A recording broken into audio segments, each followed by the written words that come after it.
Chapter 14, Gestalt Psychology.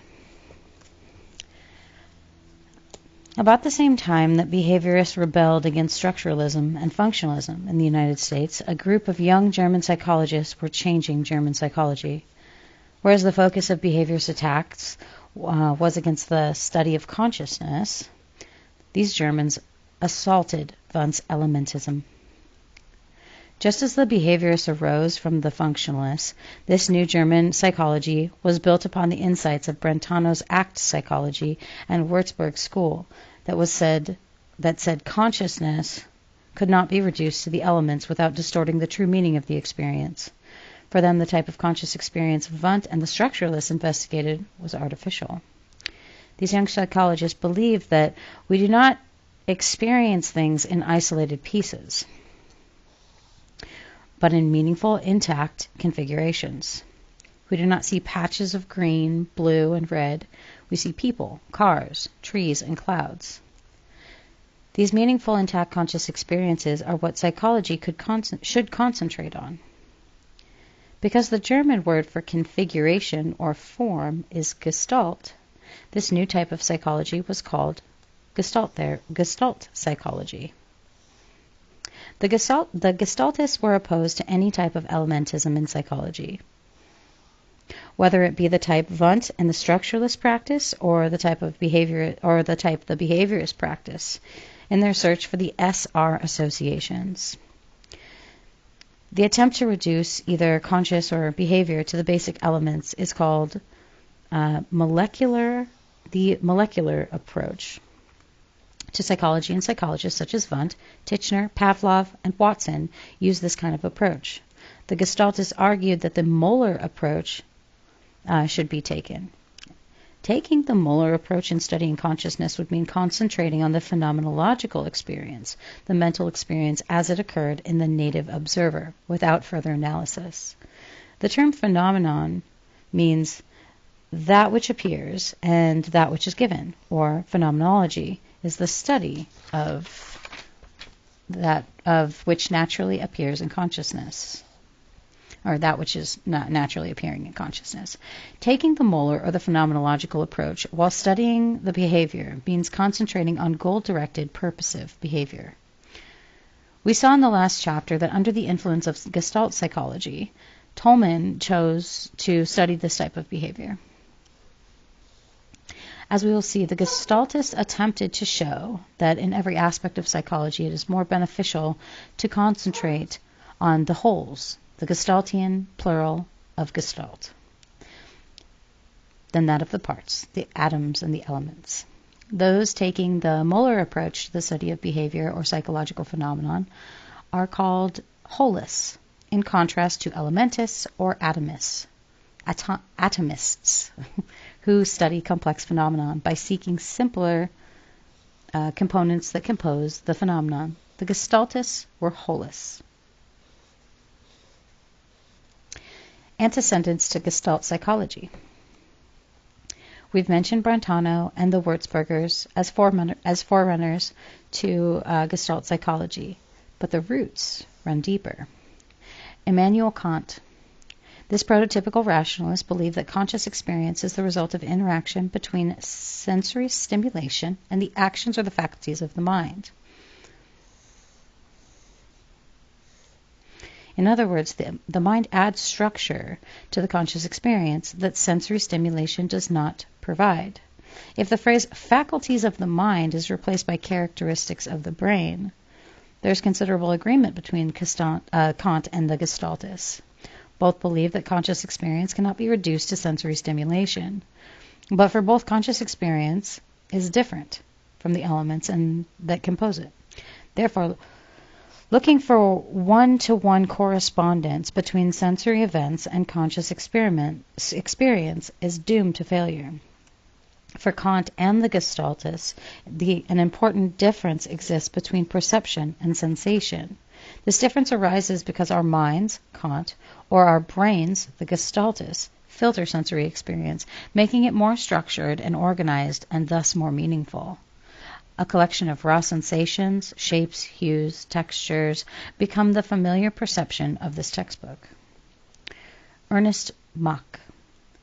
Ernest Mach, a physicist, postulated in 1886 two perceptions that appeared to be independent of the particular elements that compose them, space form and time form.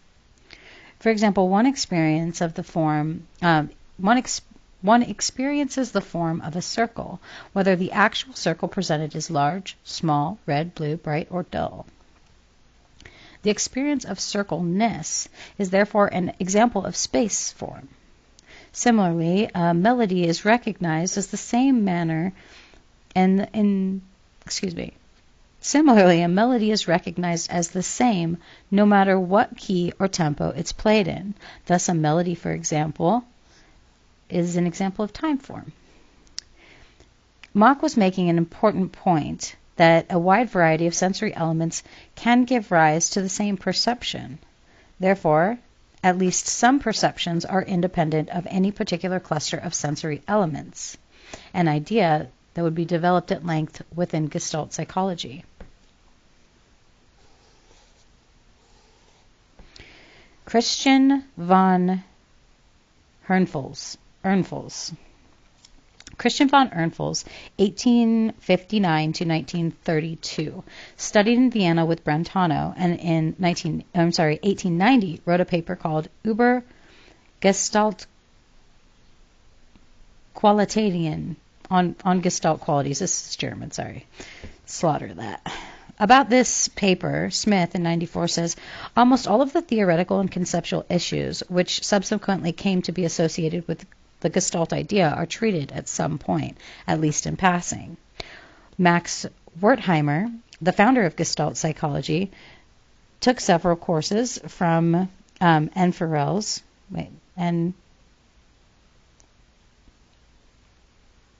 Enferels, yeah, funny word, and clearly was influenced by him. Elaborating on Mach's notions of space and time forms, Enferels said that our perceptions contain Gestalt Qualitäten, or form qualities, it's going to be a word right there, that are not contained in isolated sensations. No matter what pattern dots are arranged in, one recognizes the pattern, not the individual dots. And similarly, one cannot experience the melody by attending to the individual notes. Only when one experiences the notes together does one experience the melody.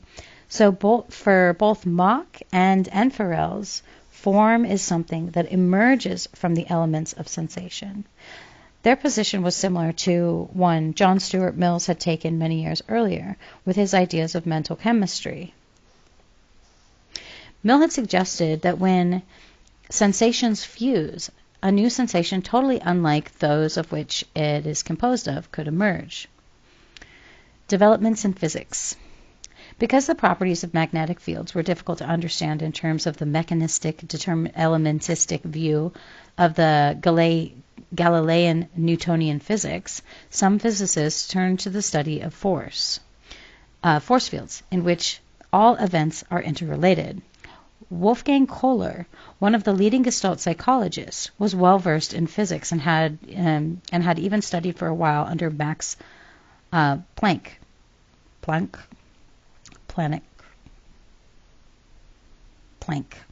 the father of quantum mechanics.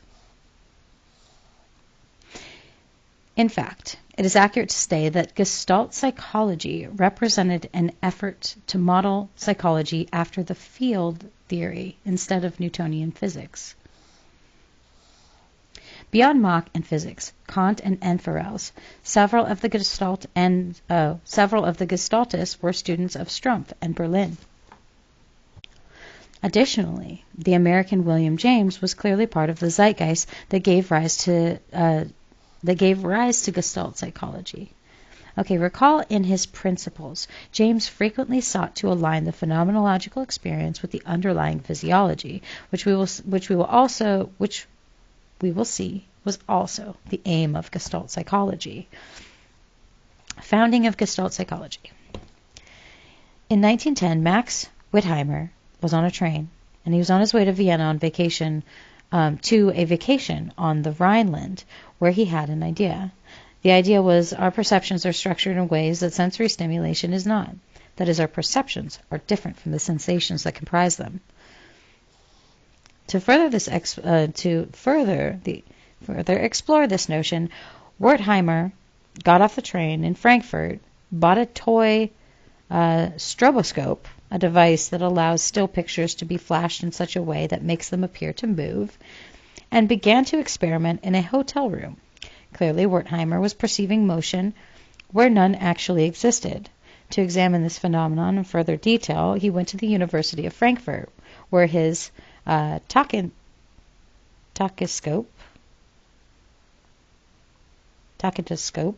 I'm not sure what that is, was made available to him. The tachystoscope can flash lights on and off for measured fractions of a second. Flashing two lights successively, Wertheimer found that if time between the flashes was long, like 2 milliseconds or longer, the observer perceived two lights flashing on and off successively, which was in fact the case. If an interval between flashes was short, like 30 milliseconds or less, both lights appeared to be on simultaneously.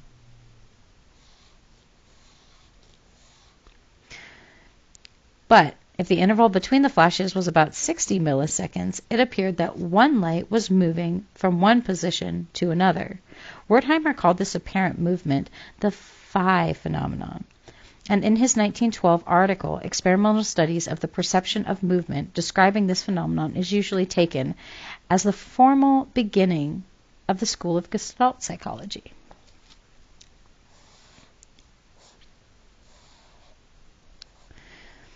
It should be noted that Wertheimer was not the first to observe this apparent motion.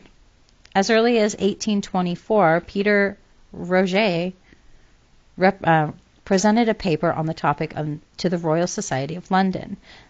A Prague physiologist, Sigmund Exner, with whom Wertheimer did postdoctoral research, also published a paper on the topic in 1875. The American psychologist George Stratton's similar article in 1911 preceded Wertheimer's by several months. And by the time of both of these articles, motion pictures were commonplace. Nevertheless, it was Wertheimer who saw the deeper significance of the phenomenon, related it to a coherent system of explanatory principles, and gave it central place in psychology. Wertheimer's research assistant at the University of Frankfurt were two recent Berlin doctoral students, Kurt Kafka and Wolfgang Kohler, both of whom acted as Wertheimer's subjects for his perception experiments. These three men would become the leading figures in Gestalt psychology. Max Wertheimer, 1880 to 1943, was born into wealth, intellect, and artistic Prague Prague family. While Wertheimer was studying law at the University of Prague, his interests shifted from philosophy, and during this time he heard lectures by Enfenrels. After a stint at the University of Berlin, where he attended to Strump's classes, Wertheimer moved from the University of Würzburg, where in 1904 he received his doctorate summa cum laude under Kolb's supervision. His dissertation was on lie detection. Being at Würzburg at the time when Kolb and others were locked in a debate with Wundt over the existence of imageless thought, over what introspection should focus on, no doubt affected Wertheimer's thinking. Between 1904 and 1910, Wertheimer held academic position at the universities of Prague, Vienna, and Berlin. He was at the University of Frankfurt from 1910 to 1916 and the University of Berlin from 1916 to 1929, and again at Frankfurt from 1929 to 1933. Because of the chaos caused by the Nazi movement in Germany, Wertheimer, who was 53 years old at the time, decided to pursue his career elsewhere. Positions were offered to him at Cambridge, Oxford, and the University of Jerusalem, but in 1933 he accepted the position at the New School for Social Research, and he, his wife Anne, and their three children, Valentine, Michael, and Lise, sailed to New York. Wertheimer knew only German, and his first classes were taught in that language. After only 5 months, however, he began teaching and publishing in English. His second language posed a problem for Wertheimer because it sometimes interfered with his desire to express himself precisely. Michael Wertheimer and King in '94 gave an example. He had some problems with mathematical terms. His students were occasionally baffled before they realized that his references to obtuse and acute angels had nothing to do with heavenly beings, but with trigonometric angles. Wertheimer had wide interests, and after arriving in the United States, wrote in English articles on truth in 1934, and ethics in 1935, democracy in 1937, and freedom in 1940. Wertheimer intended to publish these articles as a collection, and his friend Albert Einstein wrote a foreword. Although the collection was never published in English, it was eventually published in German under the editorship of Hans Jugen Walter, 1991. 1991, wow, okay. Wertheimer wrote only one book, Productive Thinking, but he died suddenly in 1943 of a coronary embolism before it was published. Productive Thinking appears posthumously in 1945, and in October of 1988, the German Society for Psychology bestowed upon Wertheimer the highest honor, the Wilhelm Wundt plaque. Kurt Koffka was born the son of a well-known Berlin lawyer and initially educated by an English-speaking governess.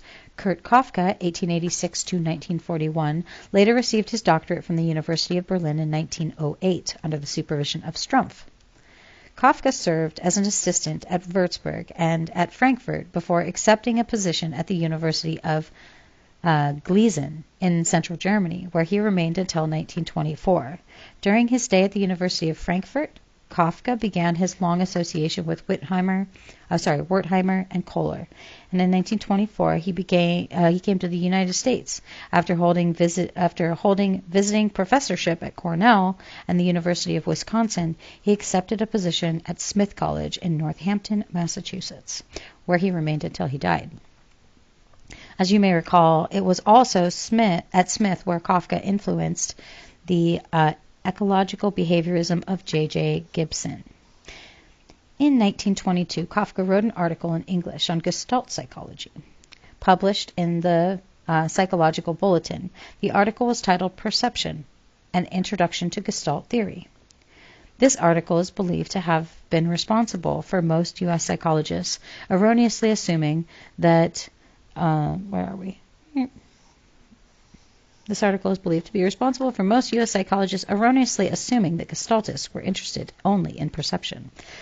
The truth was that besides perception, the Gestaltists were interested in many philosophical issues, as well as learning, thinking, development, physiology, and more. The reasons for their early concentration on perception was that Wundt had been concentrating on perception, and he was the primary focus of their attack. In 1921, Koffka published an important book on child psychology, which was later translated into English as The Growth of the Mind, An Introduction to Child Psychology, 1924. And in 1935, Koffka published Principles of Gestalt Psychology, which was intended to be the complete systematic presentation of Gestalt theory. The latter book was dedicated to Kohler and Wertheimer in gratitude of their friendship and inspiration. Unlike Wertheimer, both Koffka and Kohler wrote extensively, but both were excellent stylists in their own way.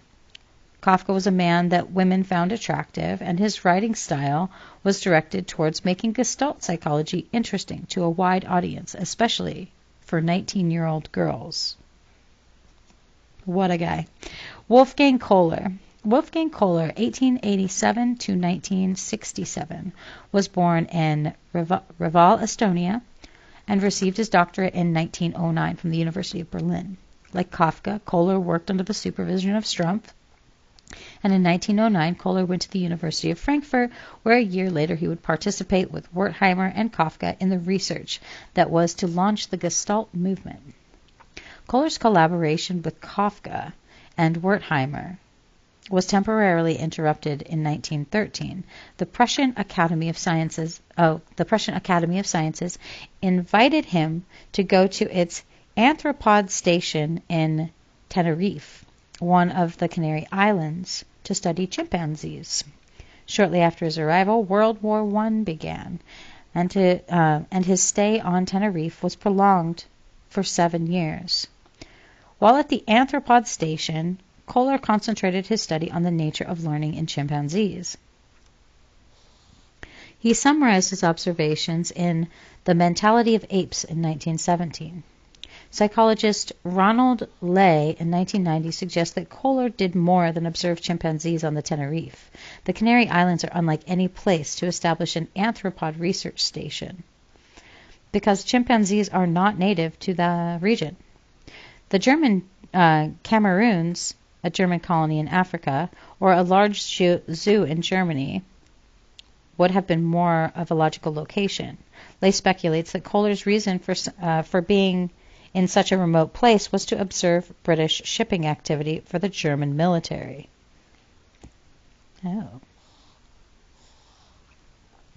With a carefully concealed radio, Kohler informed German military officials whether or not British vessels were in the vicinity. If they were not, German ships could safely be refueled by nearby fuel ships. These activities were confirmed by Manuel, the 87-year-old keeper, handler, and trainer of Kohler's animals, and by 2 of Kohler's children. Oh, wow. Lay also provides documents from both German and British naval archives that confirm the active espionage organization in the Canary Islands during World War I. And furthermore, the British documents indicate that Kohler was strongly suspected of being part of that organization. Several times, Kohler's home was searched by Spanish authorities on the orders of the British government. If these charges are true, it indicates that at the time, Kohler was a loyal citizen to Germany. As we shall see, his loyalty was to change dramatically when the Nazis came to power. Upon his return to Germany, Kohler accepted a professorship at the University of Göttingen, replacing G.E. Müller in 1921. And in 1922, he succeeded Strumpf as director of the Psychological Institute at the University of Berlin.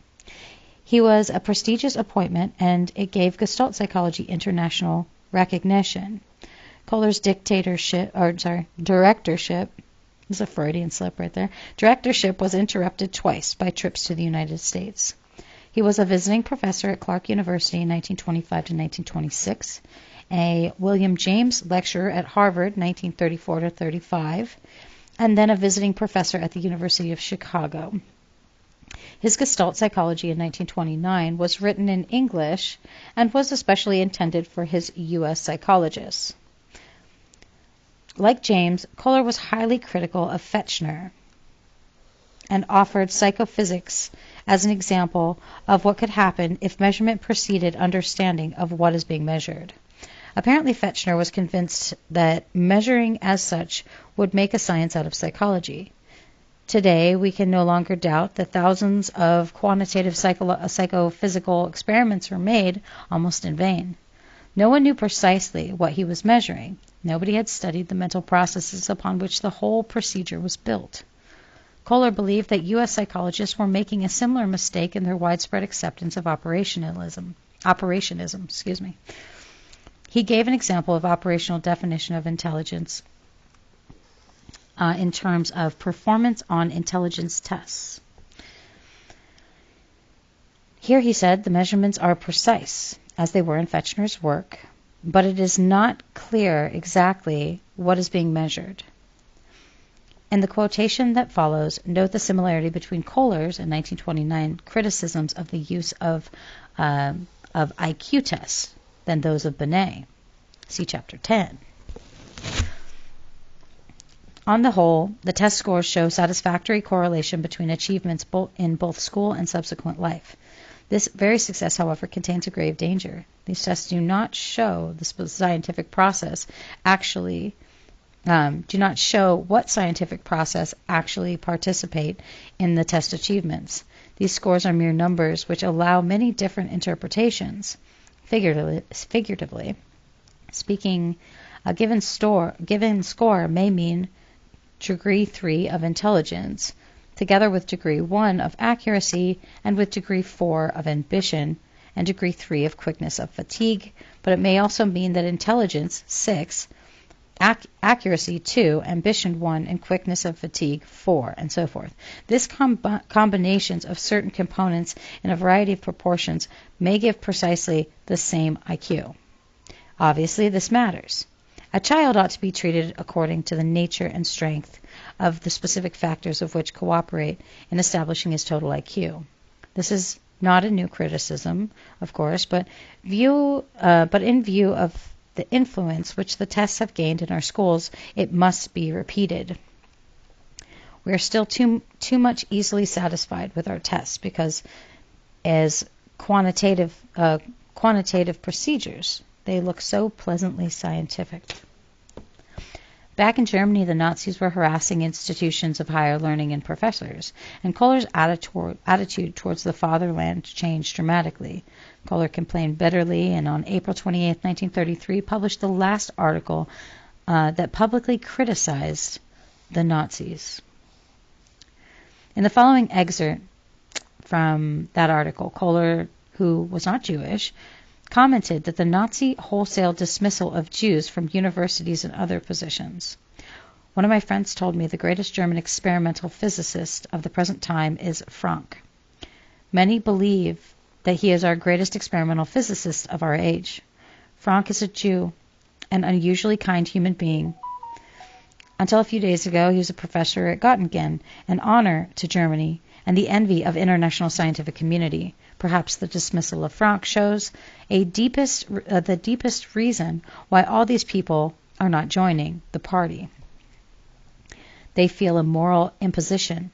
They believe only in the quality of a human should determine his worth, that intellectual achievement, character, and obvious contributions to German culture retain their significance whether a person is Jewish or not.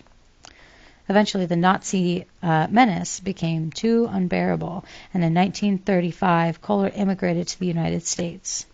After lecturing at Harvard for a year, he accepted his appointment at Swarthmore College in Pennsylvania, where he remained until his retirement in 1958. While at Swarthmore, he published his William James lectures as the place of value in a world of facts in 1938, and Dynamics in Psychology in 1940, in which he discussed the relationship between the field theory in physics and Gestalt Psychology. After retiring, Kohler moved to New Hampshire, where he continued his writing and research at Dartmouth College. He also spent considerable time lecturing at European universities. Kohler died in Enfield, New Hampshire, on June 11, 1967. His last book, The Task of Gestalt Psychology, in 1969, was published posthumously. Kohler's many honors include membership into the National Academy of Science and the American Academy of Arts and Sciences, numerous honorary degrees, being declared an Ehrenchinger, I don't know what that says, that's German, honorary citizen of the University of Berlin, an honor previously given to only two Americans, President John F. Kennedy and German-born composer Paul Hindemith. The American Psychologists Association's Distinguished Scientific Contributions Award in 1956, and even the presidency of the American Psychological Association in 1959. Although born literally and philosophically in Germany, Gestalt psychology became highly influential in the United States. This is all the more impressive if you consider how the deck was stacked against them. The left-leaning positions in the most sophisticated universities of the day to relocate to much smaller and less influential schools in a country with war with their homeland. Kafka at Smith College, an undergraduate institution for women. Kohler was at Swarthmore, an undergraduate institution, and Wertheimer was affiliated with the New School of Social Research, which was not yet granting advanced degrees, making it virtually impossible for them to attract and train a new generation of doctoral students. Also, they had a handful of cognitively oriented psychologists amid the most complete hegemony of American behaviorism. Indeed, if not for World War II, the history of psychology may have unfolded differently. They were not totally without friends, however. One of the earliest U.S. adherents of Gestalt psychology, the person most associated with the relocation of the leading Gestaltists to America, was R.M. Ogden, originally a Titchener student at Cornell. He completed his degree with Colt at Würzburg, where he overlapped with Kafka. After stints at Missouri, Tennessee, and Kansas, Ogden returned to Cornell for the remainder of his career. Still amid the dominance of behaviorism, they were strangers in a strange land. Kohler described an experience he had shortly after arriving at the United States. In 1925, soon after my first arrival in the country, I had a curious experience when once talking with a graduate student of psychology who was, of course, a behaviorist. I remarked that McDougall's psychology of striving seemed to me to be associated with a certain philosophical theses, which I found it hard to accept. But while he might nevertheless be right in insisting that, as a matter of simple observation, people do this or that in order to reach certain goals, did not the student himself sometimes go to the post office in order to buy stamps? And did he not just now prepare himself for certain examinations to be held next Thursday? These things were prompt. I never do such things, said the student. There is nothing like a solid scientific conviction. Isomorphism and the law of Praganaz. Okay. A basic question Wertheimer had to answer was how only two stimuli could cause the perception and motion. As previously noted, Wertheimer did not discover apparent motion. However, his explanation of the phenomenon was unique. As we have seen, Mach, Ehrenfels, and J.S. Miller had recognized the whole was sometimes different from the sum of its parts. But they all assumed that somehow the whole, Gestalt, emerged from the characteristics of the parts. That is, after the parts or the elements are attended to, they somehow fuse and give rise to the whole experience. For example, attending to primary colors causes the sensation of white to emerge, and attending to several musical notes causes the sensation of melody to emerge. This viewpoint still depends on the form of elementism and association. For example, Wundt's explanation of apparent movement was the fixation of eyes that changed with each successive presentation of visual stimulus, and this causes muscles controlling the eyes to give off sensations identical to those given off when real movement is experienced.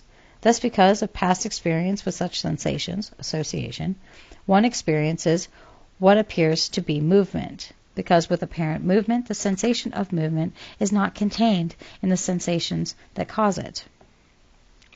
Wundt believed that the experience exemplifies creative synthesis. Similarly, Helmholtz explained the phenomenon as unconscious inference. Wundt and Helmholtz emphasized the role of learning in experiences like the phi phenomenon. Through the ingenious demonstration, however, Wertheimer showed that explanations based on learning were not plausible. That explanations based on learning were not plausible. Again, using the tachyscope. I don't know what that is. I would like to look that up.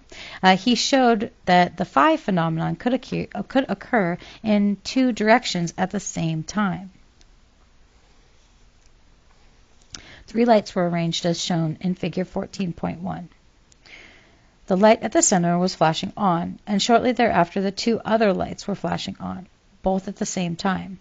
Wertheimer repeated this sequence several times. The central light appeared to fall to the left and right simultaneously, and because the eyes could not move in two directions at the same time, an explanation based on sensations from the eye muscles was untenable. If the experience of physiological phenomena could not be explained by sensory processes, inferences, or fusions, how could it be explained? The Gestaltist answer was that the brain contains structured fields of electrochemical forces that exist prior to sensory stimulation. The stimulation then is similar to one in which metal particles are placed into a magnetic field. For example, larger, more numerous particles will be distributed differently within the field of smaller, less numerous particles. In the case of cognitive experience, the information point is the fields of brain activity transform sensory data and give that data characteristics it otherwise would not possess. According to this analysis, the whole, the electrochemical force fields of the brain, exist prior to the parts, individual sensations. And it is the whole that gives the parts their identity or their meaning. Psychophysical isomorphism. To describe more fully the relationship between the field activity of the brain, the conscious experience, the Gestaltists introduced the notion of psychophysical isomorphism, which Kohler described as follows: experienced order in space is always structurally identical to the functional order in the distributed or underlying brain processes. Elsewhere, Kohler said psychological facts and the underlying events in the brain resemble each other in all their structural characteristics. The Gestalt notion of isomorphism stresses that the brain transforms incoming sensory data and that it is the transformed data that we experience conscientiously. The word isomorphism comes from the Greek iso, meaning similar, and morphic, meaning shape. The patterns of brain activity and the patterns of conscious experience are structurally equivalent. Gestaltists did not say that patterns of electrochemical brain activity are the same as the patterns of perceptual activity. Rather, they said that perceptual fields are always caused by underlying patterns of brain activity. It is believed that although the patterns of perceptual and brain activity might have some similarity, the two represent two totally different domains and certainly cannot be identical. The relationship is like that between a map of the United States and the actual United States. Although the two are related in important ways, they are hardly identical.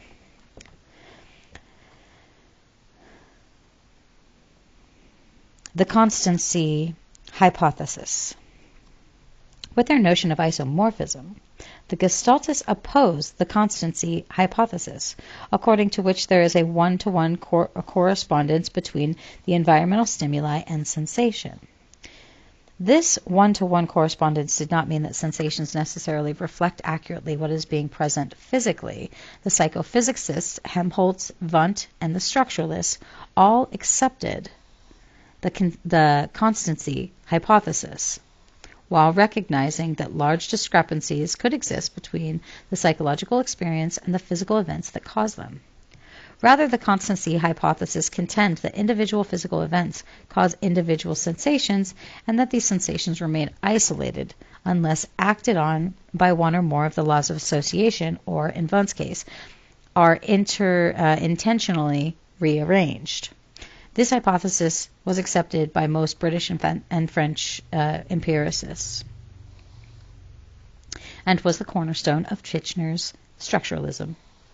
The structuralists followed in the tradition of empiricists, viewed mental events as passive reflections of specific environmental events. The Gestaltists totally disagreed with the conception of brain functioning,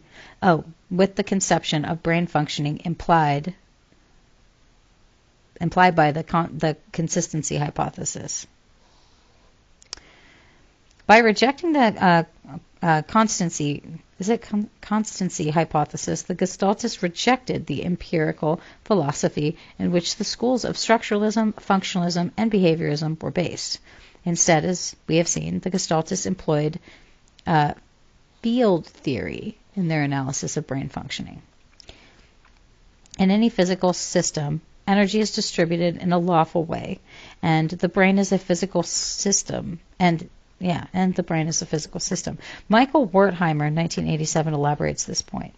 Gestaltists argue that physical forces, when released, do not produce chaos, but their own internally determined organization.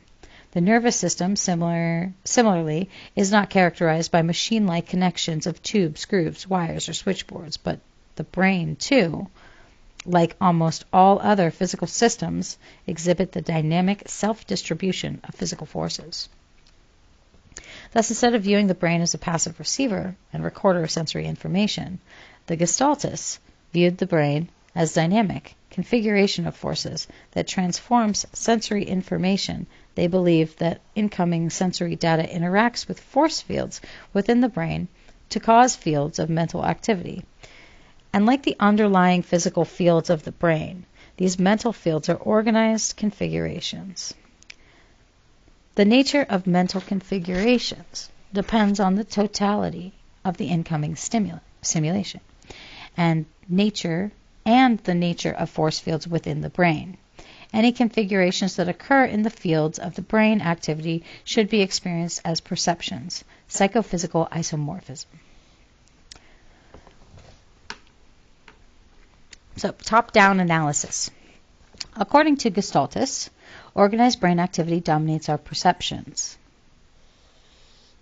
not the stimuli that enter into that activity. For this reason, the whole is more important than the parts. The Gestaltists said that their analysis proceeded from the top to the bottom instead of from the bottom to the top, as had the empirical tradition. In other words, they proceeded from the wholes to the parts instead of from the parts to the wholes. As Michael Wertheimer explains in 1987, this formulation involved a radical reorientation. The nature of the parts is determined by the whole rather than vice versa. Therefore, analysis should go from above down rather than from below up.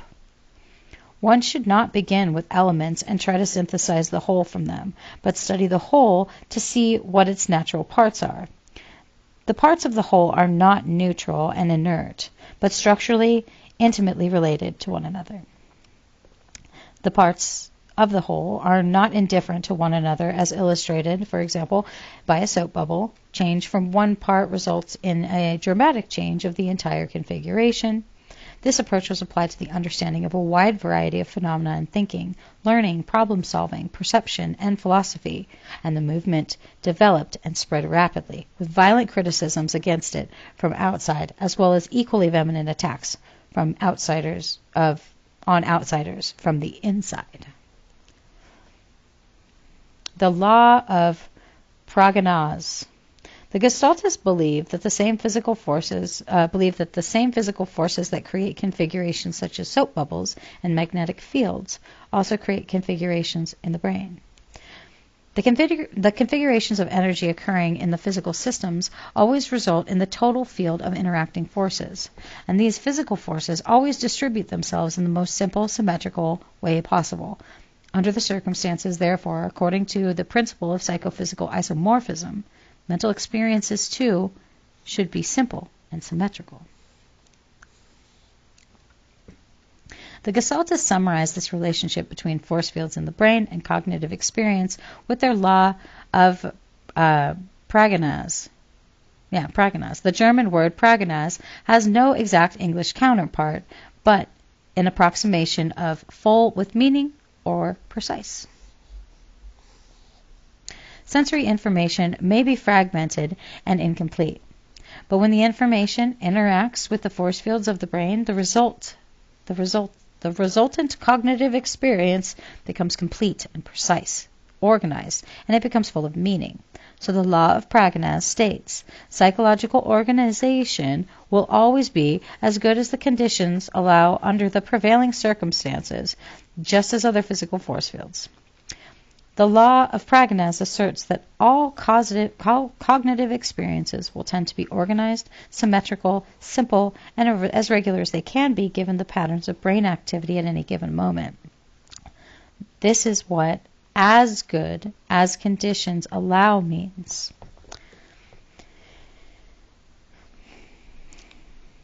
It is tempting to categorize Gestalt psychology as nativistic.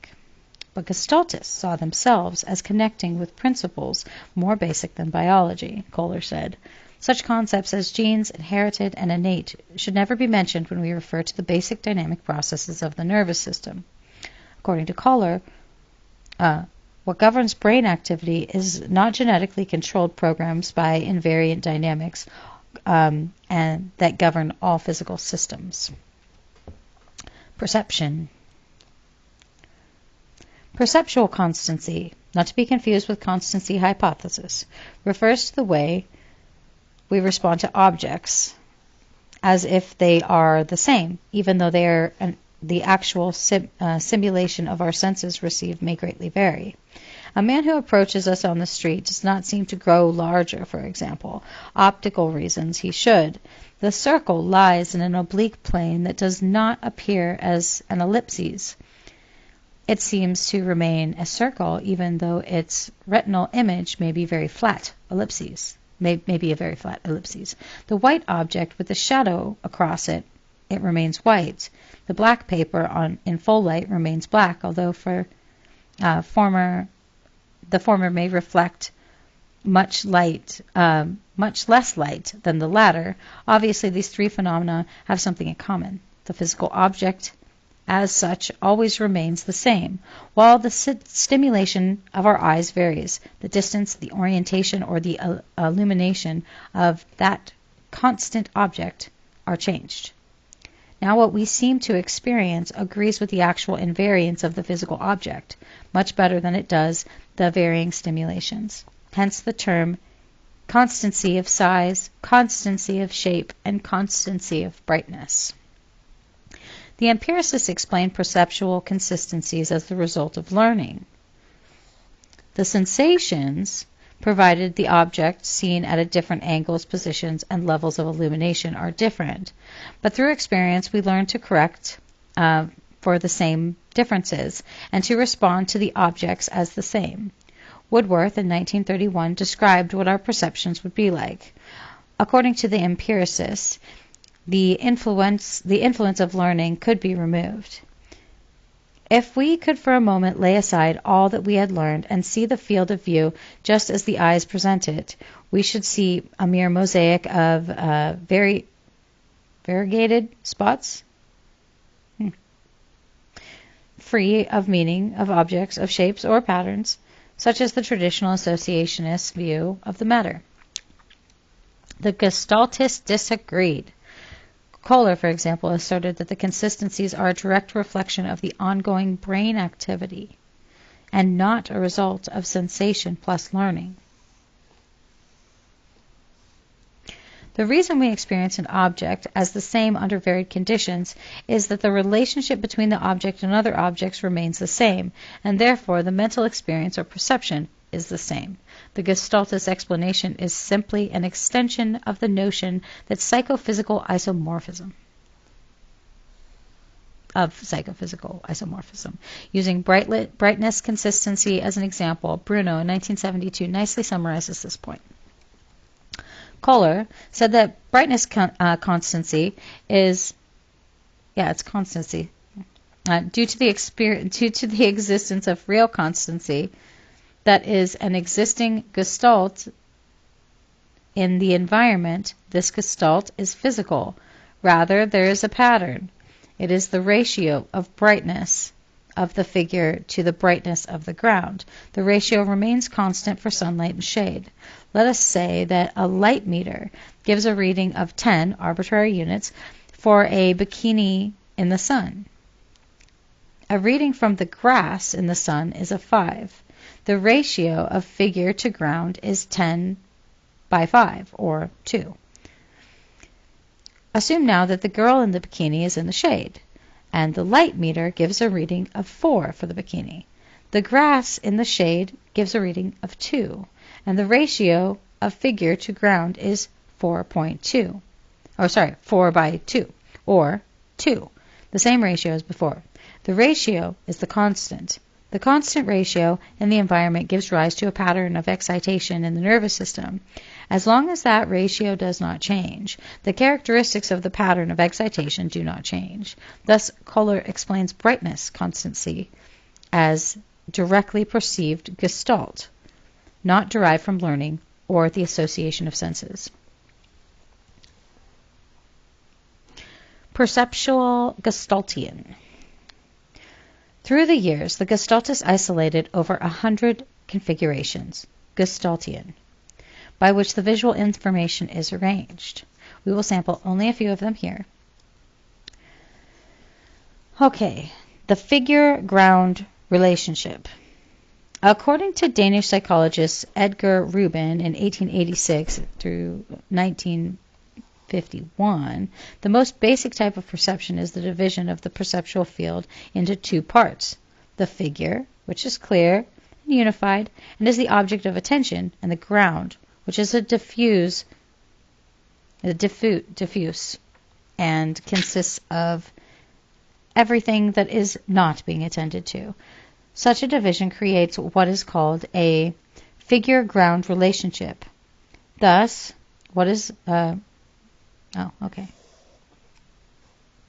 Thus, what the figure and what is the ground can be changed by shifting one's attention. Figure 14.2 demonstrates this phenomenon. When one focuses its attention on the 2 profiles, one cannot see the vase, and vice versa. Similarly, when one focuses its attention on the black cross, one cannot see the white duck, or vice versa. In figure 14.3, Jastero's duck rabbit from chapter 11 makes the same point even more vividly. Additionally, it invites us to consider the role of context in the disambiguation of such figures. If you encountered this image among a variety of woodcuts, drawings, and photographs illustrated ducks and geese, and then would you have first seen the rabbit? Gestalt principles of perceptual organization.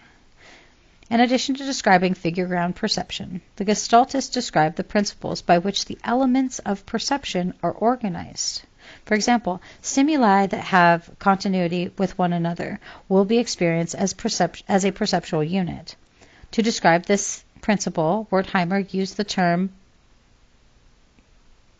No, I don't think I could say that word. Zusammenhänge. That's my best. Literally, to hang together. That's what that means. And in English, intrinsic togetherness, eminent necessity, and good continuation. Figure 14.4 provides an example of the principle of continuity. Note that the pattern that emerges cannot be found in any particular dot or element.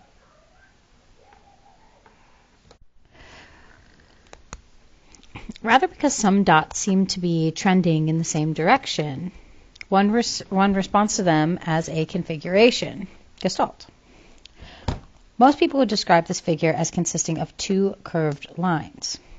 When the stimuli are close together, they tend to be grouped together as a perceptual unit. This is known as the principle of proximity. In figure 14.4, the lines and the X's tend to be seen in groups of 2 instead of as individual marks. According to the principle of inclusiveness, when there are more than one figure, we are more likely to see the figure that contains the greatest number of stimuli. For example, a small figure is embedded in a larger one. We are more likely to see the larger figure and not the smaller. The use of camouflage as an application of this principle. Is an application of this principle. For example, ships painted the color of water and tanks painted the color of the train in which they operate blend them into the background and thus less susceptible to detection. And in 14.4c, the symbol V16 is difficult to see because so many of its components are part of a larger stimulus complex. Kohler in 1969 believed that the principle of inclusiveness provided evidence against the imperialistic explanation of perception, because most people will clearly have much more experience with the symbol V16 than with the figure shown in figure 14.4. Yet the stronger tendency is to perceive the more inclusive figure. Kohler observed that if perception is determined by past experience, learning, then most people would perceive the familiar word men written in cursive along with its mirror image in figure 14.5. Instead, however, most people perceive a less familiar figure which somewhat resembles horizontal rows of heart-shaped forms. If you cannot see the men, cover the bottom half of the image. Oh, it's in cursive. Objects that are similar in some way tend to form perceptual units. This is known as the principle of similarity.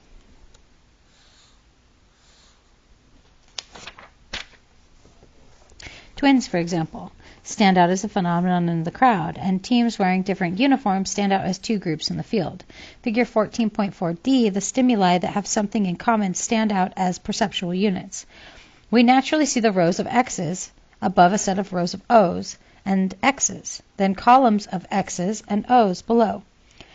As we have stated, Gestaltists believe that psychophysical isomorphism, according to which our conscious experience is directly related to patterns of brain activity, and the brain activity organizes itself into patterns according to the law of Pragnaz.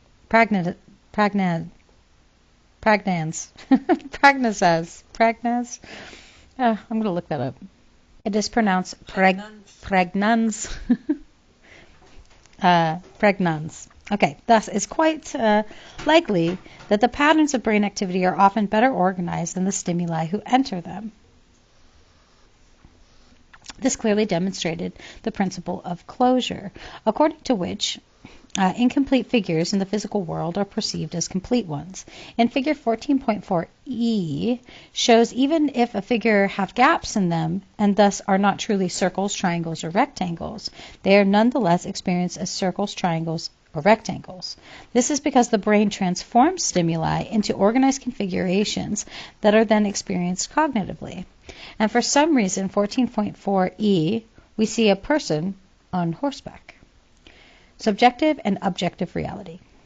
Because the brain acts on sensory information and arranges it into two good configurations that we are conscious of, therefore, what we act in accordance with at any given moment is a product of the brain, not the physical world. Kafka used this fact to distinguish between the geographical and the behavioral environments. For him, the geographical environment is the physical environment, whereas the behavioral environment is the subjective interpretation of the geographical environment. Kafka, 1935, used an old German legend to illustrate the important difference between the two environments. On a winter evening, amidst a driving snowstorm, a man on horseback arrived at an inn. Happy to have reached a shelter after hours of riding over the wind-swept plain on which the blanket of snow had covered all paths and landmarks. The landlord who came to the door viewed the stranger with surprise and asked him whence he came. When man pointed in the direction straight away from the inn, whereupon the landlord, in a tone of awe and wonder, said, "Do you know that you have ridden across the Lake of Constance?" At which the rider dropped stone dead at his feet. In what environment, then, did the behavior of the stranger take place? The Lake of Constance? Certainly, because it is a true proposition that he rode across it. But the psychologist knows something more. Since the man died from sheer fright after having learned that what he had really done, the psychologist must conclude that the stranger known before his riding behavior would have been very different from what it actually was. Therefore, the psychologist will have to say there is a second sense to the word environment, according to which our horseman did not ride across the lake at all, but across an ordinary snow-swept plain. What is true of the man who rode across the Lake of Constance is true of every behavior. Does the rat run the maze the experimenter has set up? According to the meaning of the word in, yes and no. Let us therefore distinguish between geographical and a behavioral environment. We do live in a small town, yes, when we mean the geographical, and no when we mean behavioral. In other words, our own subjective reality governs our actions more than the physical environment does. Here we can again see the influence of the German phenomenology, Brentano, Strumpf, and Husserl. The common textbook example of how phenomenological experience differs from introspection is to imagine diverse people looking at the same object, say a tree, an adventurous boy longing to see wonderful opportunity to climb, play, and explore. The protective father woefully sees a dreadful opportunity for a fall, limbs to be pruned, and acorns to be raked. The biologist next door thoroughly sees a perfect specimen of a Quercus macrocarpa, or a bur oak. I probably botched that. And the habit it provides for dozens of other species and plants and animals. From the psychological perspective, do they really have the same perception when they see the tree? The Gestalt explanation of learning. As we have seen, the Gestaltists believe that the brain tends towards a balance or equilibrium in accordance with the law of Praganaz.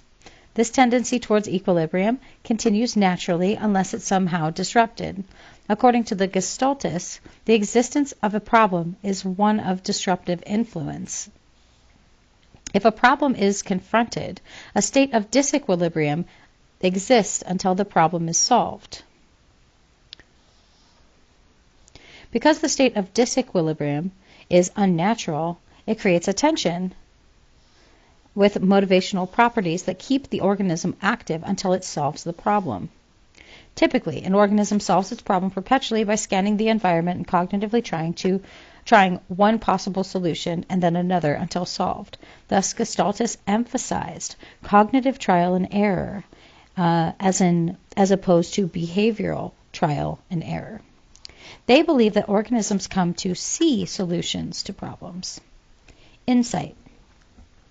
Kohler did much of his work on learning between 1913 and 1917, when he was on the island of Tenerife during World War I.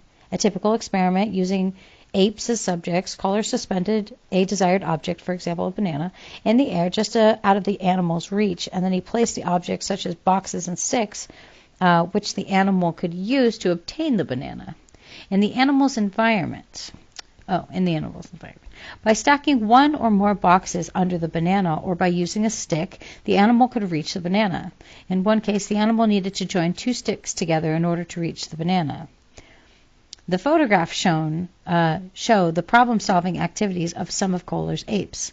In a study of learning, Kohler also employed the so-called detour, Umweg, literally other way, that's the German word. Employed the so-called detour problems. Problems in which the animal could see a goal but could not reach it directly. To solve the problem, the animal had to learn to take indirect route to the goal. Figure 14.6 shows a typical detour problem.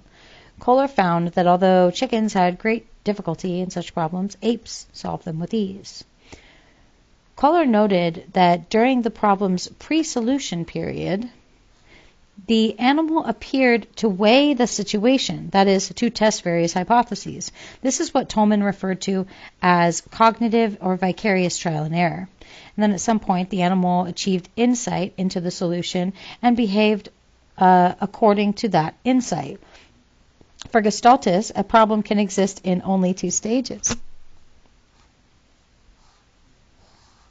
It is either unsolved or it is solved. There is no in-between.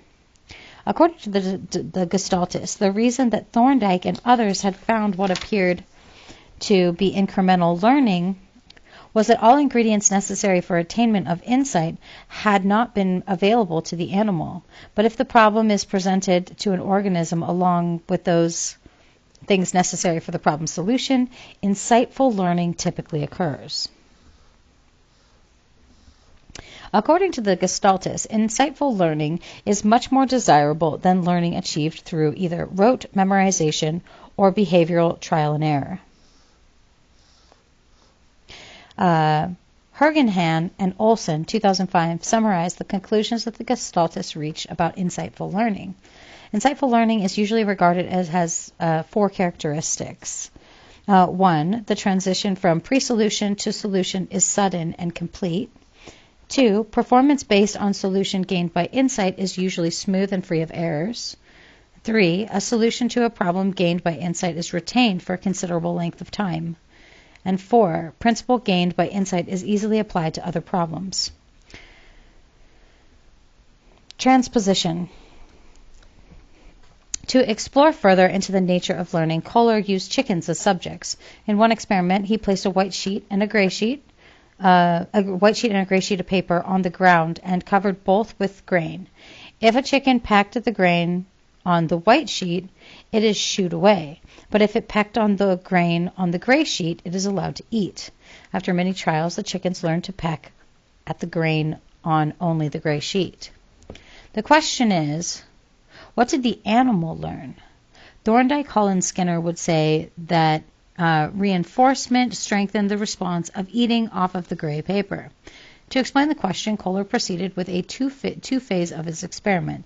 He replaced the white paper with a sheet of black paper. Now the choice was between a gray sheet of paper and one for which the chickens had not received reinforcement, but a black sheet of paper, which is a black sheet of paper. Given the choice, most reinforcement theorists would have predicted that the chickens would continue to approach the gray paper. The vast majority of chickens, however, approached the black paper. Kohler's explanation was that chickens had not learned the stimulus-response association for a specific response, but a relationship. In this case, the animals had learned to approach the darker of the 2 sheets of paper. If, in the second phase of the experiment, Kohler had presented a sheet of paper of a lighter gray than the one which the chickens had been reinforced, the chickens would have continued to approach the sheet on which they had previously fed because it would have been the darker of the 2. Thus, for the Gestaltist, an organism learns principles of relationships, not specific responses to specific situations. Once it learns a principle, the organism applies it to similar situations. This is called transposition. Gestalt Psychology explanation of transfer of training. The notion of transposition is contrary to Thorndike's identical elements theory of transfer, according to which the similar common elements between 2 situations determines the amount of transfer between them. Behaviorist explanation of transposition. The Gestalt theory explanation of transposition did not go unchallenged, and in 1937, Kenneth Spence, the major spokesman of the Hergenhahn psychology, came up with an ingenious alternative explanation. Hergenhahn and Olson, 2005, summarize. Suppose, said Spence, that an animal reinforced for approaching a box whose lid measured 160 square centimeters was not reinforced for approaching a box whose lid measured 100 square centimeters. Soon the animal will learn to approach the larger box exclusively. In phase 2 of this experiment, the animal chooses between the 160 square centimeter box and the box whose lid is 256 square centimeters. The animal will usually choose the larger box.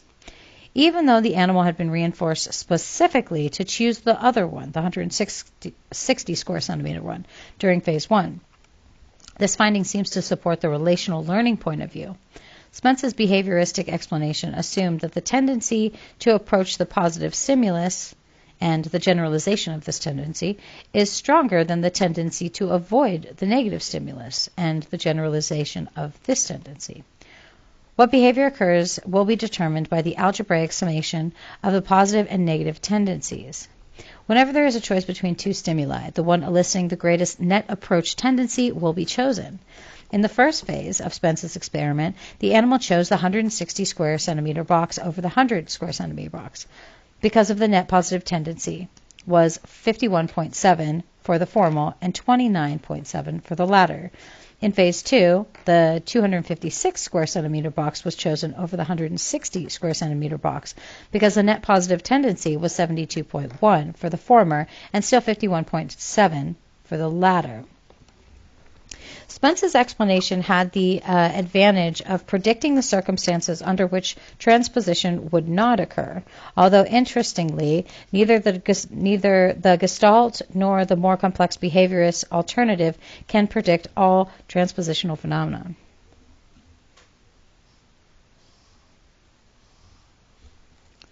Productive thinking. Wertheimer was concerned with the application of Gestalt theory to education. As mentioned in his book Productive Thinking, which was published posthumously in 1945, under the editorship of Wertheimer's son, Michael, this book was later revised and expanded, and it was republished in 1959. The conclusions Wertheimer reached about productive thinking were based on personal experience, experimentation, and interviews with individuals considered excellent problem solvers, such as Einstein. Those were wonderful days beginning in 1916, when for hours and hours I was fortunate enough to sit with Einstein alone in his study and hear from him the story of the dramatic developments which culminated his theory of relativity. Wertheimer contrasted learning according to Gestalt principles, who wrote memorization governed by external reinforcement and the law of association. The former based on understanding of the nature of the problem. As we have seen, the existence of a problem creates cognitive disequilibrium, and that lasts until the problem is solved. The solution restores cognitive harmony, and this restoration is all the reinforcement the learner needs.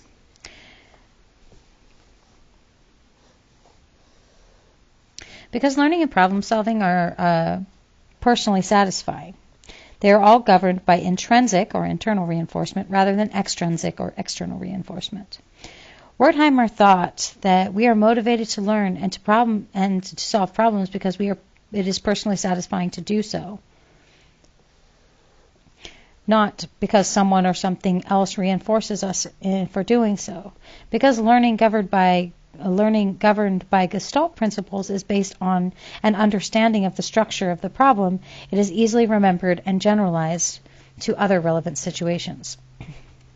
Wertheimer believed that some learning did occur when mental associations, memorization, drill, and external reinforcement are employed, but such learnings are usually trivial. He gave examples of such learning associating a friend's name with his or her telephone number, learning to anticipate correctly a list of nonsense syllables, and a dog learning to salivate to a certain sound. Unfortunately, according to Wertheimer, this is the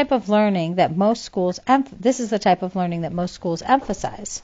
In Wertheimer's analysis, teaching that emphasizes logic does not fare much better than rote memorization. Supposedly, logic guarantees one will reach correct conclusions. Teaching based on this notion, said Wertheimer, assumes that there is a correct way to think, and that everyone should think that way. But like rote, memorization, learning, and applying the rules of logic stifle productive thinking because neither activity is based on the realization that problem solving involves the total person and is unique to that person. According to Wertheimer, reaching an understanding involves many aspects of learners, such as their emotions, attitudes, and perceptions, as well as their intellects. It gains insight into the solution to a problem. A student need not, in fact, should not, be logical. Rather, the student should cognitively arrange and rearrange the components of the problem until the solution based on understanding is reached. Actually, how this process is done will vary from student to student. Wertheimer's positive thinking is filled with delightful examples of productive problem solving. One involves the childhood experience of Carl Friedrich Gauss,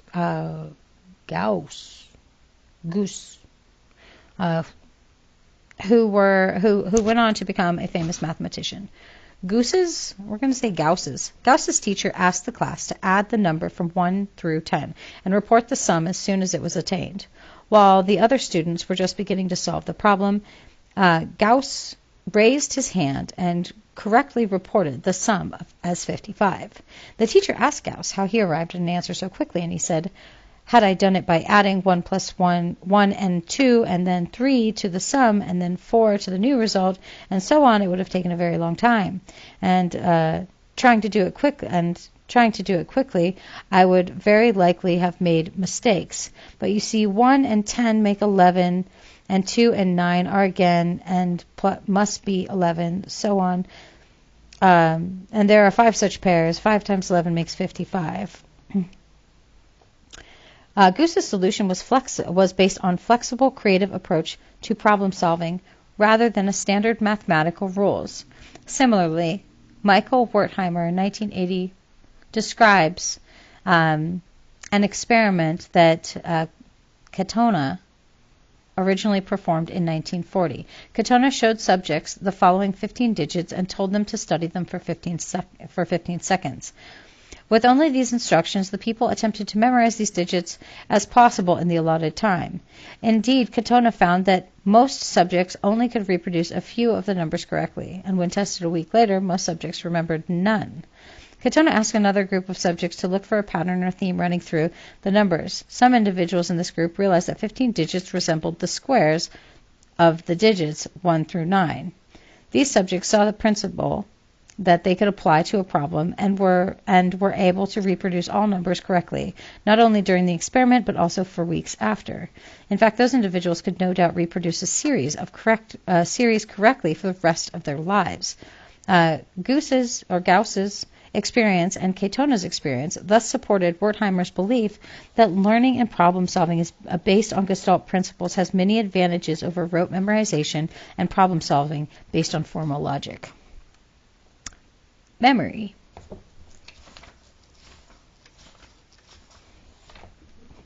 Gestaltists maintain that the tendency towards perceptual organization and cognitive equilibrium is derived from the fact that the brain is a physical system and, as such, distributes its activities to the simplest, most concise configurations possible under any circumstance. What the brain organizes, however, is provided by sensory experience. This provides an experiential component to the Gestalt theory. Another experiential component is apparent in the Gestaltist treatment of memory. Kafka assumed that each physical event we experience gives rise to a specific activity in the brain. He called the brain activity caused by a specific environmental event the memory process.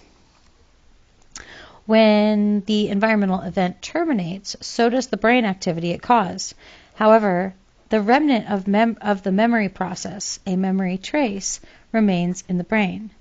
Once the memory trace is formed, all subsequent related experience involves an interaction between the memory process and the memory trace. For example, when we experience a cat for the first time, an experience creates a characteristic pattern of the brain activity. This is a memory process. After that experience is terminated, the brain registers its effects. This is a memory trace. Okay, so the next time we experience a cat, the memory process elicited interacts with the already existing trace from the first experience. The conscious experience will be the result of both present memory process and the trace of previously related experience. Furthermore, a trace exerts an influence over the process in the direction of making it similar to the process which originally produced the trace.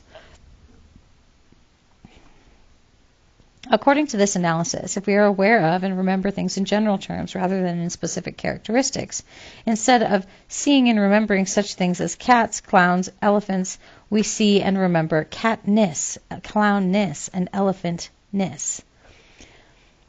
This is because we trace the trace of classes of experience records what those experiences have in common. For example, those things that make a cat a cat.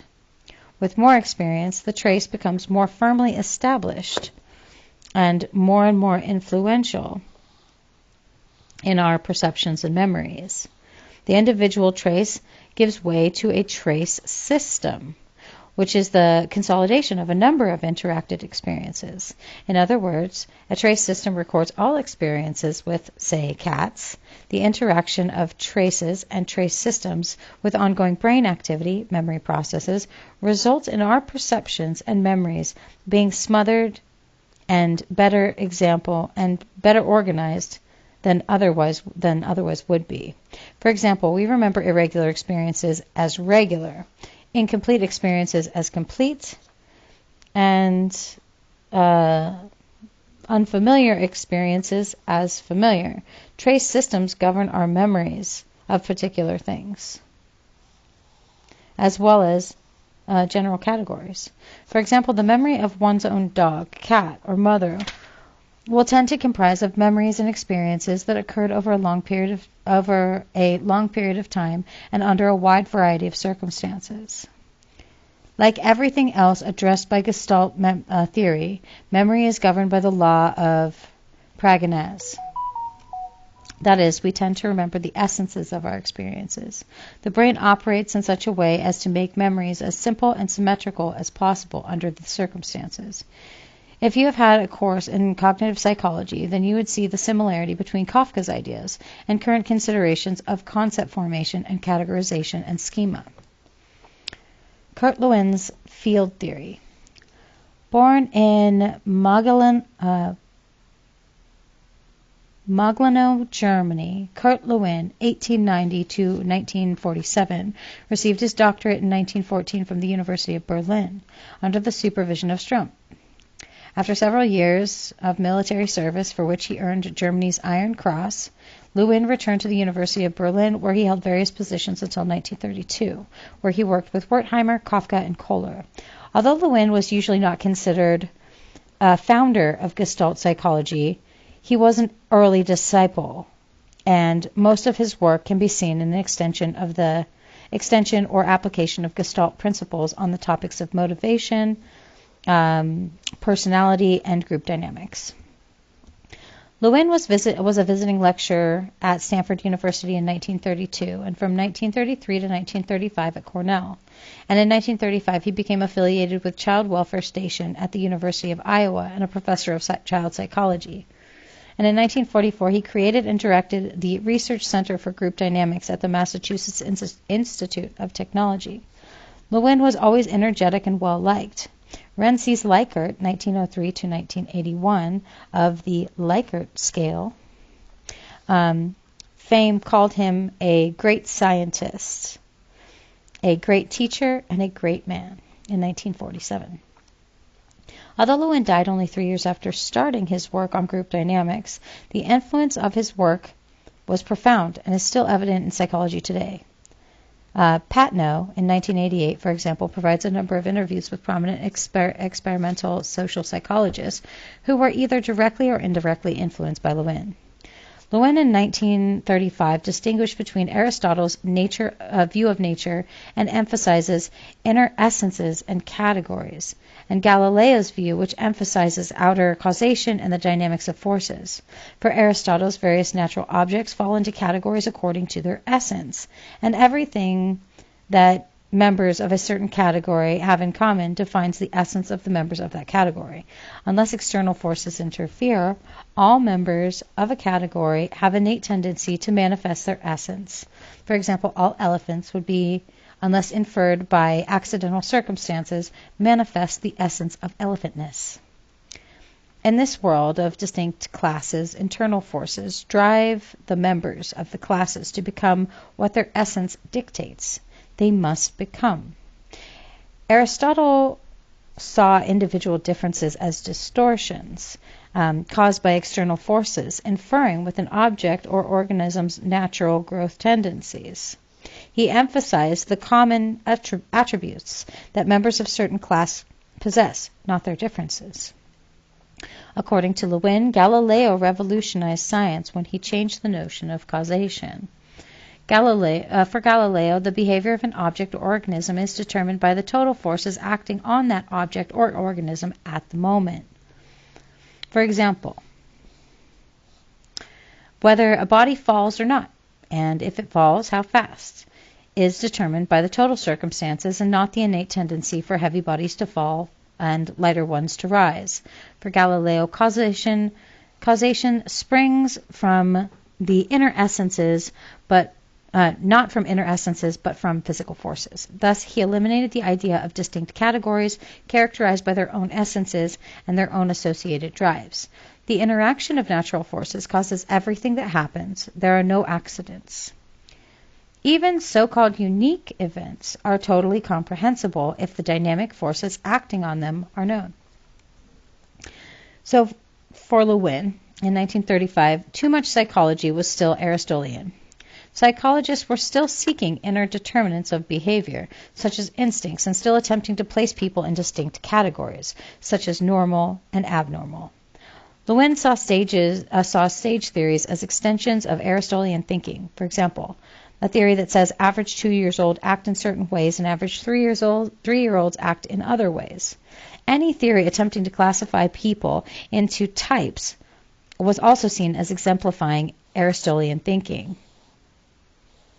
For example, the theory that characterized people as introverted or extroverted.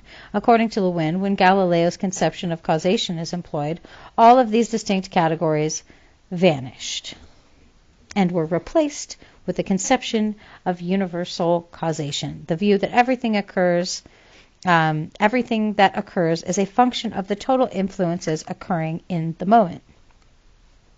In psychology, switching from an Aristotelian to a Galilean perspective would mean de-emphasizing the notions of instincts, types, and even averages, which imply the existence of distinct categories, and emphasizing the complex dynamic forces acting on an individual at any given moment. For Lewin, these dynamic forces are not any type of inner essences, explain human behavior. Life space. Probably Lewin's most influential theoretical concept was that of life space. A person's life space consists of all influences acting on him or her at any given time. These influences, called psychological facts, consist of an awareness of internal events such as hunger, pain, and fatigue, and external events, restrooms, restaurants, other people, stop signs, angry dogs, and collections of prior experiences, like knowing a person as particularly pleasant or unpleasant. The only requirement is for something to be psychological fact is that it exists in a person's awareness at the moment. A previous experience of psychological fact only if one recalls it in the present. Lewin summarized his belief concerning psychological facts in his principle of contemporaneity,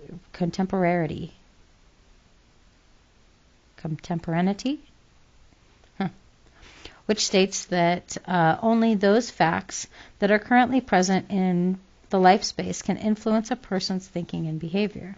Unlike Freud and others, Lewin believed that experiences from infancy or childhood can influence adult behavior only if those experiences are reflected in a person's current awareness. Not only does a person's life space reflect real person, physical, and social events, but it also reflects imaginary events. If a person believes that he or she is disliked by someone, that belief, whether it's true or not, will influence his or her interactions with that person. If we believe that we are incapable of doing something, we will not attempt to do it, regardless of our true capabilities, what our true capabilities are. For Lewin, subjective reality governs behavior, not physical reality. One could be physically in classroom, but mentally pondering a forthcoming social engagement, so on. If so, one would be obvious to what was going on in the classroom.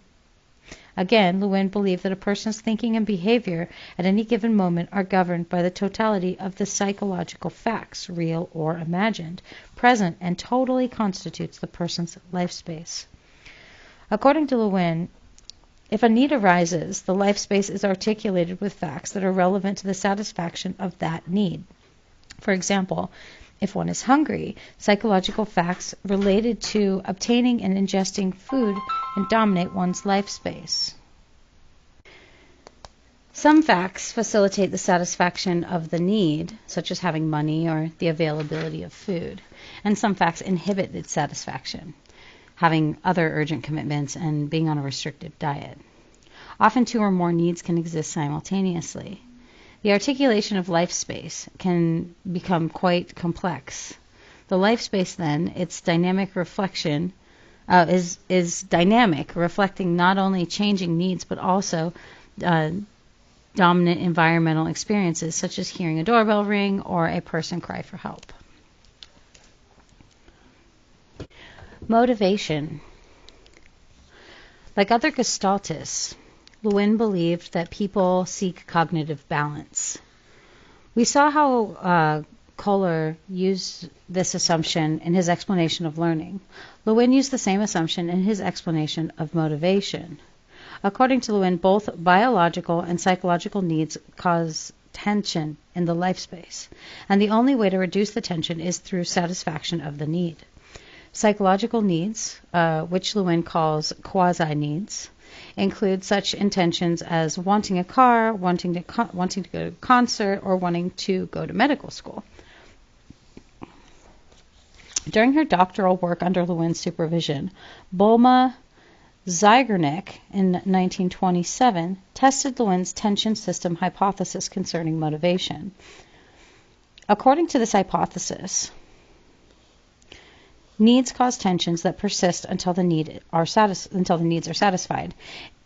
It was Lewin's custom to have long discussions with his students in a cafe while drinking and snacking. Apparently, the tension system hypothesis occurred to him as a result of an experience he had during one of these informal discussions. As Morrow in 1969 reports, on one such occasion, somebody called for the bill, and the waiter knew just what everyone had ordered. Although he hadn't kept a written reckoning, he presented an exact tally to everyone when their bill was called for. About a half hour later, Lewin called the waiter over and asked him to write the check again. The waiter was indignant. "I don't know any longer what you people ordered," he said. "You paid your bill." In psychological terms, this indicated a tension system that had been building up in the waiter as we were ordering, and upon payment of the bill, the tension system was discharged. In her formal testing of Lewin's hypothesis, Zeigarnik in 1927 assumed that giving a subject a task to perform would create a tension system, and completion of that task would relieve the tension. In all, Zeigarnik gave 22 tasks to 128 subjects. The subjects were allowed to finish some tasks but not others. Zeigarnik later tested the subjects on their recall of the task, and she found that the subjects remembered many more of the uncompleted tasks than the completed ones. Her explanation was that the uncompleted tasks, the associated tension was never reduced for the uncompleted tasks. Therefore, these tasks remain as intentions, and such they remain a part of a person's life space. The tendency to remember the uncompleted tasks better than the completed ones is called the Zeigarnik effect. A year after Zeigarnik did her research, another Russian student, Maria Ovsenkina,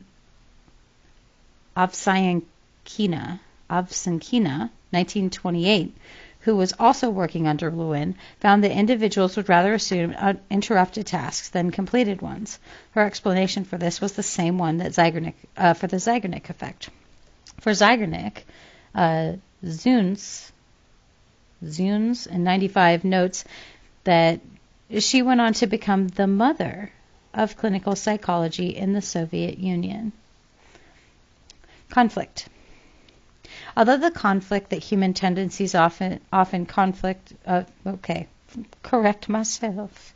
Although the fact that human tendencies often conflict was discussed by the likes of Plato, St. Paul, Spinoza, Hegel, and was made the cornerstone of psychoanalysis by Freud, It was Lewin who first investigated such conflict experimentally.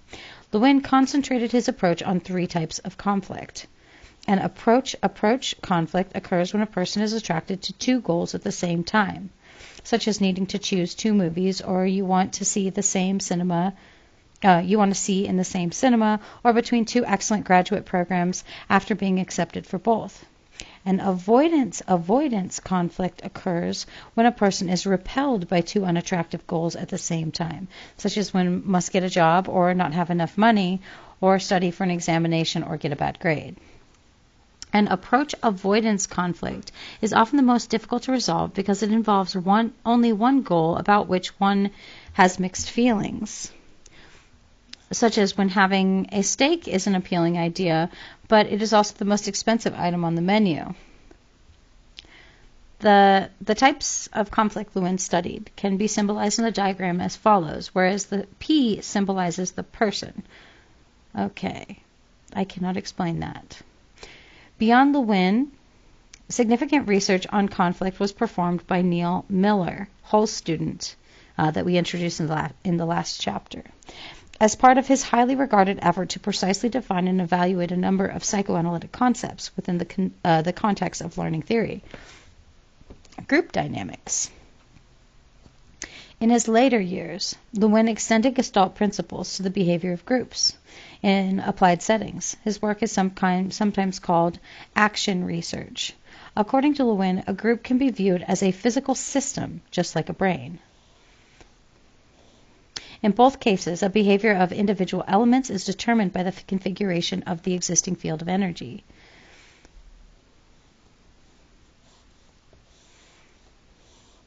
Therefore, the nature or configuration of a group will strongly influence the behavior of its members. Among the members of each group, where there exists what Lewin calls a dynamic interdependence. Lewin's studies of group dynamics led to what we now called encounter groups and sensitivity training, as well as many different leadership programs. One oft-cited example of Lewin's action research in group dynamics involved changing attitudes about food during World War II. When popular products such as good meats were being rationed, in the first part of the experiment, housewives heard the dynamic lecture promoting nutritional and culinary merits of offal. For example, brains, liver, kidney, and heart. Or participated in a group discussion for the same material. Following up, results showed that discussion group members, especially those who made a public verbal commitment to try to use the new meats, were vastly more likely to buy these and prepare these foods, 3% versus 32%. In another study, Lewin, Lippitt, and White in 1939 investigated the influence of various types of leadership on group performance. Boys were matched and then placed in a democratic group, number 1, in which the leader encouraged group discussion and participated with the boys in making decisions, or 2, an authoritarian group in which the leader made all the decisions and told the boys what to do, and 3, laissez-faire group, in which no group decisions were ever made and the boys could do whatever they wanted. Researchers found that the democratic group was highly productive and friendly, and the authoritarian group was highly aggressive, and the laissez-faire group was unproductive. Lewin et al. Concluded group leadership influenced the Gestalt the Gestalt characterizing the group, and in turn, the attitude and productivity of the group's members. Lewin died suddenly in 1947 of a heart attack. He was at the height of his career and influence. He was only 57 years old at the time, and he had been in the United States for only 12 years. The impact of Gestalt psychology. Whitmer, Kohler, and Kafka are frequently presented in texts, even some history texts, as all there was to Gestalt psychology, although Rubin and Lewin do usually get at least a mention. This is very much incorrect, but the reasons for such a misconception are interesting. As we have noted, in the years leading up to World War II, the Gestaltists had taken control of the key positions in psychology at Germany's premier universities. Building upon and consolidating the works of Strump, Mueller, Kolb, and Husserl, Gestalt psychology had become the prevailing school. As such, dozens of other German psychologists would have readily accepted the mantle. Examples include prominent preconceptual theorists such as Erich von Hornbostel, Erich von Hornbostel, the sound localization guy, and Erich Janisch, the Oedipic imagery guy, and David Katz, color vision, early cognitive psychologists as Karl Buehler, cognitive development, and Karl Duncker, creativity, as well as the pioneering clinical neuroscientist Kurt Goldstein. The war scattered these researchers to the U.S., England, Russia, and Scandinavia, costing the school the type of social support such as controlling journals, training graduate students, working with like-minded colleagues, etc., requiring for sustaining a successful scientific paradigm. Many flourished in their new homes, but others did not. Duncker committed suicide at age 36. Cartwright, in 1979, quipped that Adolf Hitler then ironically had a major influence upon the history of psychology. As we have seen, Americans who had recently studied in Germany, for example, Ogden and Tolman, were usually already positively disposed towards the Gestaltists. Once again, in the United States, Gestalt psychology was influential even amid the prevailing behaviorist paradigm. Many of the major American conceptual theorists, such as J.J. Gibson, Harry Helson, Hans Walsh, and Rudolf Arnheim, reflected Gestalt perspectives. Molly Harrower, 1906 to 1999, worked with both Kafka and Goldstein before becoming an internationally famous clinical psychologist, as well as one of the first women in neuropsychology. And always embracing the label of Gestalt psychologist, Mary Henley, 1913 to 2007, enjoyed a wonderful career as a historian of psychology. A place where Gestalt psychology had its greatest impact, however, was in social psychology. Beyond Lewin's contributions were those of students in America, such as Tamara Dembo and Leon Festinger. We will briefly consider Festinger's theory of cognitive dissonance in Chapter 19. Indeed, the entire field of social cognition is built upon the works of American Gestaltists, such as Fritz Heider's attribution theory and Solomon Asch's work on conformity and person perception. As an aside, one place where Gestalt psychology had little, if any, influence is in the clinical approach, popularized by Fritz Perls, known as Gestalt therapy. And of course, like any school in psychology, Gestalt psychology had its share of criticism. Critics have said that many of its central terms or concepts are vague and therefore hard to pin down experimentally. Even the term Gestalt, the critics say, has never been defined precisely. The same is true with the law of Pragmanas for insight and cognitive equilibrium. As might be expected, the behaviorists attacked Gestaltists' concerns with consciousness, claiming that such a concept was a regression of old metaphysical position that caused psychology so many problems.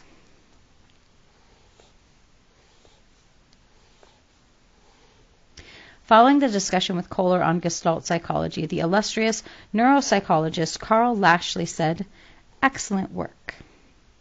But don't you have a religion up your sleeve? But have you religion up your sleeve?" Despite these other criticisms, however, Gestalt theory has clearly influenced almost every aspect of modern psychology. Skokel, in 1984, said the following about the influence of Gestalt psychology. Gestalt psychology enriched American psychology greatly and did much to counter the attractions of extreme behaviorism. If Gestalt psychology has today lost its identity as a school of thought, The very few of Kafka's, Kohler's, and Wertheimer's or Lewin's students call themselves Gestalt psychologists. It is not because the mainstream of American psychology has swamped their ideas. Rather, their work has done much to redirect this mainstream and adopt many of their points of view. Few other migrating scientific schools have been as successful. In a thoughtful chapter titled Rediscovering Gestalt Psychology, Henley in 1985 discusses several important relationships that exist currently between Gestalt psychology and cognitive psychology. Many other writers have also contributed to connections between the cognitive revolution and Gestalt psychology. We too shall have more to say about the influence of Gestalt psychology on contemporary psychology in chapters 19 and 20. Summary. Attacking both the structuralists and the behavioralists for their elementism, the Gestaltists emphasized cognitive and moral configurations that could not be divided without destroying the means of those configurations. Gestalt is a German word for whole or configuration. Antecedents of Gestalt psychology include Kant's contention that sensory experience is structured by the faculties of the mind, Mach's contention that the perception of space form and time form are independent for any other specific sensory elements, and Farrell's observation that although form qualities emerge from sensory experience, they are different from that experience. J.S. Mill's notion of mental chemistry, James's contention that consciousness is like an ever-moving stream that cannot be divided into elements without losing its meaning. Act psychology, which emphasizes the conscious acts of perceiving, sensing, and problem-solving instead of the elements of thought, than the emergence of the field theory in physics. And in 1912, publication of Whitmer's article on the phi phenomenon usually marks the founding of Gestalt School of Psychology. The phi phenomenon indicates the conscious experience cannot be reduced to sensory experience. The contention that force fields in the brain determine the consciousness is called the psychophysical isomorphism, and the contention that the brain activity is always distributed in the most simple, symmetrical, and organized way is called the law of Praganaz. According to the Gestalted, the most basic perception is that of a figure-ground relationship. Perceptual principles that cause the elements of perception can be organized into configurations include continuity, in which stimuli follow a pattern as seen as a perceptual unit. Proximity, by which stimuli are close together, form a perceptual unit. Similarity, in which similar stimuli form a perceptual unit. Inclusiveness, by which a larger perceptual configuration masks smaller ones. And the closure, by which incomplete physical objects are experienced psychologically as complete. The Gestaltists view the learning as perceptual phenomenon. For them, the existence of a problem creates the psychological disequilibrium or tension that persists until the problem is solved. As long as there is tension, the person engages in an effort to find the solution to the problem. Problems remain in an unsolved state until the insight into the solution is gained. Insightful learning is sudden and complete. It allows performance that is smooth and free of errors. Also, a person retains the information gained by insight for a long time and can easily transfer the information to similar problems. The application of principles learned in one problem-solving situation to another similar situations is called transposition. Productive thinking involves the understanding of principles rather than the memorization of facts and the utilization of formal logic. The Gestaltists thought that memory, like other physiological phenomena, is governed by the laws of Praganaz. Experience activates the brain activity called memory process, which lasts as long as the experience lasts. After the memory process terminates, the trace of it still remains, and that memory trace influences subsequent memories and similar objects or events. Eventually, the trace system develops that record of features that memories of certain types have in common. Lewin believed that psychology could not categorize people into types or emphasize inner essences. Rather, it believed that psychology could attempt to understand the dynamic force fields that motivate human behavior. According to Lewin, anything influencing a person that is given a moment of the psychological fact and the totality of psychological facts that exists in the moment constitutes the person's life space. Lewin believed that both biological and psychological needs create a tension which persists until the needs are satisfied. The Zeigarnik effect, the tendency to remember incomplete tasks longer than the completed ones, supports Lewin's theory of motivation. Lewin observed that intentions, often conflict, as when one tries two desirable things at one time, wants to avoid two undesirable things at the same time, or wants and does not want something at the same time. With this work on group dynamics, Lewin showed that different types of groups structures create different Gestaltian that influence the performance of group members. Gestalt psychology played a major role in the directing and attention of psychologists away from insignificant bits of behavior and consciousness and towards the holistic aspects of behavior and consciousness. As with functionalism, many of the basic features of Gestalt psychology have been assimilated into modern psychology, and therefore Gestalt psychology has lost its distinctiveness as a school.